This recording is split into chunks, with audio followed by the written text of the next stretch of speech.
Una de las principales obligaciones que tienen las empresas con carácter de empleadores es celebrar y firmar contratos de trabajo, por lo que habrá que decir, en primera instancia, que quienes pueden celebrar esos contratos son los mayores de edad, pero también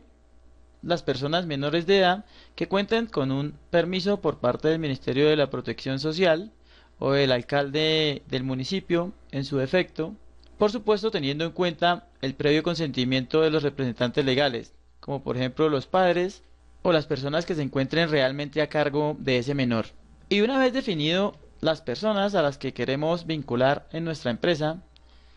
habrá que saber que existen unas clases de contrato que podríamos clasificar en muchas formas. Sin embargo, en esta ocasión destacaré dos. Una, según la forma del contrato como tal, y dos, según la duración que tenga el mismo. Y es que de acuerdo a la forma podemos estipular un contrato escrito o verbal, en donde en definitiva la mejor forma de hacerlo es escrito, por lo que desde este punto habrá que tener en cuenta una serie de componentes que deberá tener nuestro contrato. Por ejemplo, debemos especificar la identificación de las partes que intervienen en el contrato, el domicilio de las mismas, es decir, dónde viven o en qué lugar se encuentran ubicadas, el lugar y fecha de celebración del contrato, es decir, donde se suscribió dicho contrato, lugar donde se prestará el servicio. Por ejemplo, si tengo una empresa con muchas sucursales, habrá que especificar en qué sucursal de esas, en qué ciudad y qué dirección estará ubicado el empleado para desempeñar su labor. Además, deberemos especificar la naturaleza del trabajo, y con esto hacemos referencia a la labor en sí que desempeñará el determinado empleado, cuánto se le pagará como contraprestación de ese servicio, la forma y los periodos de pago que se tendrán en cuenta, por ejemplo, en especie, en efectivo, y respecto de los periodos de pago quincenal, mensual, diario. Adicional a ello, habrá que tener en cuenta los casos en que se suministre habitación o alimentación al trabajador. Y por último, deberá estipularse en lo posible la duración del contrato y la terminación, teniendo claro que en algunos contratos no se podrá especificar claramente la duración del mismo. Y como anotación, quiero resaltar que los contratos verbales tienen el mismo valor que los contratos escritos. Y es que en los contratos verbales habrá que especificar por lo menos la índole del trabajo, es decir, en qué consiste o de qué se trata el trabajo como tal, el sitio en donde se realizará la tarea como tal, el monto que recibirá por concepto de prestación de ese servicio, la forma de la remuneración, es decir, si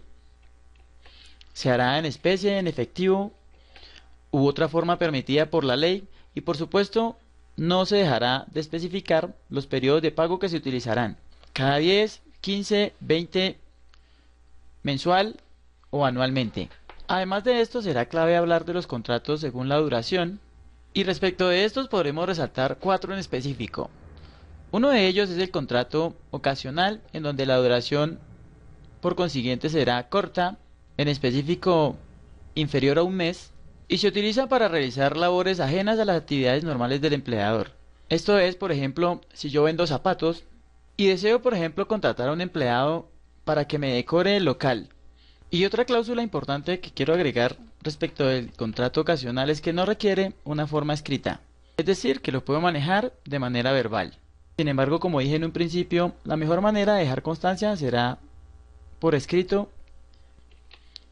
con tal de evitar futuros inconvenientes. Y con esto pasaré al contrato por obra o labor, que básicamente se termina al momento en que la labor como tal también termina. Entonces, si contrato a una persona que me colabore con la entrega de publicidad durante un mes de mi empresa o negocio, podría definir mi contrato hasta tanto la persona termine de entregar dicha publicidad. Por ello concluiríamos que se sabe cuándo inicia, mas no cuándo termina. Y quiero resaltar de este contrato que es importantísimo dejar especificada la labor que va a desempeñar la persona. Esto con tal de poder establecer claramente el momento en que terminó esa labor en específico como tal. Y con esto voy a pasar a hablar del contrato a término fijo, que se denomina así básicamente porque tiene una fecha de inicio y una determinación, a diferencia del contrato a obra-labor que no sabemos en sí cuándo termina. Además de eso, debemos celebrarlo por escrito, y en el caso de que lo hagamos de manera verbal, automáticamente se considerará un contrato a término indefinido. En la ley encontramos que la duración no debe ser superior a 3 años, teniendo dos puntos de partida. Uno, desde el punto de vista de que sea inferior a un año, y dos, que se encuentre entre 1 y 3 años. Y para cualquiera de estas dos modalidades se deberá efectuar un preaviso por las partes en el caso de que no lo quieran renovar. Por ejemplo, si faltan 30 días para que se acabe el contrato, el empleado podrá decir al empleador que no quiere continuar con ese contrato y por tanto se terminará. Sin embargo, si el empleado no informa dentro de ese término que no quiere continuar con ese contrato, automáticamente se entenderá que se renovó por un término igual al que se había pactado anteriormente. Es decir, que si habían firmado inicialmente un contrato por un año y ninguna de las partes informó su deseo de terminarlo como tal, automáticamente se renueva un contrato por el mismo término de un año que se había pactado inicialmente. Y esto con excepción de los contratos que se celebren en término fijo inferior a 30 días, que en este caso no tendrían preaviso. También hay que decir que respecto de los contratos con un término inferior a un año, solo se podrán prorrogar hasta 3 veces por términos iguales y después de ello deberá prorrogarse por un término no inferior a un año.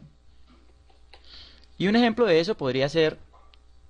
que firmé un contrato por 6 meses, luego otro contrato por 4 meses, por ejemplo, y luego un contrato por 11 meses. A la cuarta vez en que yo quiera firmar, lo deberé hacer por un término no inferior a un año. En conclusión, no podré tener más de 3 contratos inferiores a un año con un mismo empleador. Por último, respecto de los contratos clasificados según la duración, habrá que hablar del contrato a término indefinido y este básicamente tiene una premisa y es que no se pacta una duración como tal. Y en este caso la pregunta sería, entonces los contratos a término indefinido son exactamente iguales a los contratos de obra-labor, y la respuesta sería no, puesto que en el contrato indefinido no importa si la obra o labor que estaba desempeñando terminó, el contrato igual seguirá, mientras que en el contrato por obra-labor, una vez terminada la obra que se estaba desempeñando o por la cual se firmó el contrato inicialmente, se dará por terminado ese contrato. Y con esto quiero resaltar que en todo caso, independientemente de la forma que tome el contrato que hayamos firmado o que hayamos celebrado, deberá constar por escrito el periodo de prueba que se manejará, el salario integral y por supuesto los salarios que, según acuerdo entre las partes, no constituyen salario. Y en todo caso, los contratos que siempre deben celebrarse por escrito será el contrato de aprendizaje, el contrato a término fijo, sus prórrogas y el preaviso, es decir, cuántas veces se renovará el contrato a través del tiempo, de forma automática, y con cuánto tiempo deberá avisar una parte a la otra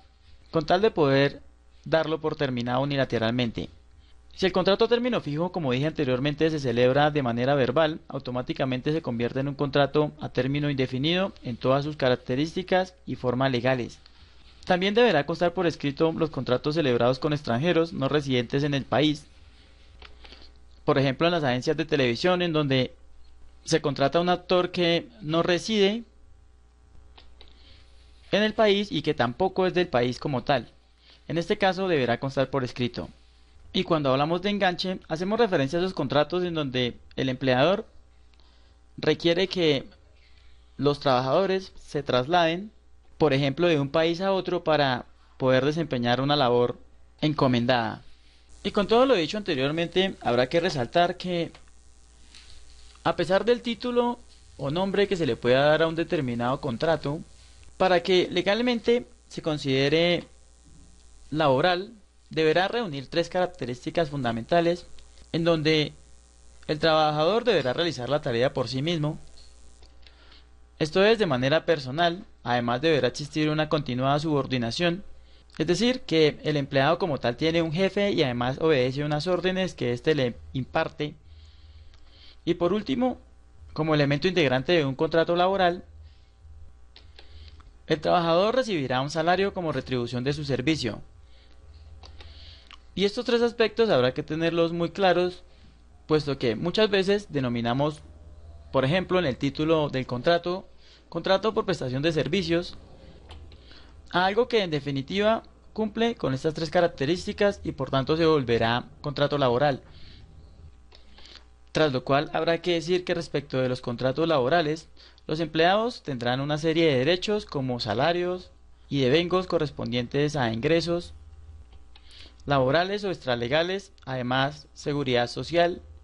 contarán con parafiscales, con prestaciones sociales, entre otros beneficios que estaremos desglosando a lo largo del curso, mientras que por el lado de los contratos por prestación de servicios habrá que decir que son contratos que se celebran entre dos personas jurídicas o entre una persona jurídica y una natural, siempre teniendo en cuenta que lo importante allí no será, por ejemplo, realizar la actividad de manera personal, sino que hay que cumplir con la tarea encomendada. Además, no existe una subordinación de una parte respecto de la otra. Y usualmente el pago que se efectúa por concepto de la prestación de ese servicio no se denomina salario. Y respecto de los derechos, si hablamos de personas naturales, por consiguiente, no habrá horas extras, tampoco subsidio de transporte. Además, quien preste servicio asume la seguridad social, es decir, los pagos de salud, pensión y demás. Adicional a ello, la empresa que contrata a una persona por prestación de servicios no está obligado a pagar para fiscales o por lo menos no está obligado a asumir esos valores